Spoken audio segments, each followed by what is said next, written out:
Betinho da Arangola.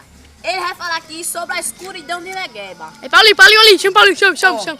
Lá no México, nós falamos muito dos desnutridos da África. Paulinho, fica aqui, Paulinho, fica Nós aqui. ajudamos eles, mas Negueba é o desnutrido do inferno. É preto que nunca viu mineral. Olha, lá, aqui que é o meu amigo, ele é MC Erexona. Olha, lá no México você fala tudo nosso, nada deles. O Negueba é tudo petróleo, nada deles. É tudo, nossa. Lá no México, não tem todos os pretos que tem Negueba. Negueba passa no caminho, uma de escuridão. É cubano. Agora lá na Cuba, Negueba foi fazer uma entrevista em Cuba, o microfone queimou. Por que queimou? Porque ele soltou o vapor da boca. E por que isso? Coxa queimada. Porque ele tem uma cabeça de coxinha queimada. Aí, por que mais? Aqui, toco de mumo. Ali, aqui, o repórter, Pinta Murcha. Pita murcha? Murcha. E aí, Pita murcha, beleza? Aqui com o MC Rexona.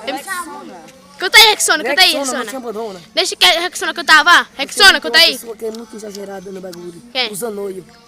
O Zanoio. Zanoio é um caralho, o Zanoio. O Zanoio fuma maconha que fica coi trouxa. É. O Zanoio é o mitinho do caralho. O Zanoio pede esmola com a boca assim. Ai, lá eu... É, Rexona, eu quero ver você cantar, viu? Canta, Rexona, agora. Cante, Arrocha, cante devagar, sem calma. Arrochando, vá. Rebola, chuchu, bora. Minha não me quer só porque ando de carroça. Um branco na minha cabeça que fica com é bola. Joga aí, Betinho, joga aí. Estamos aqui na Rede Sonha, Globo. a cabeça estoura.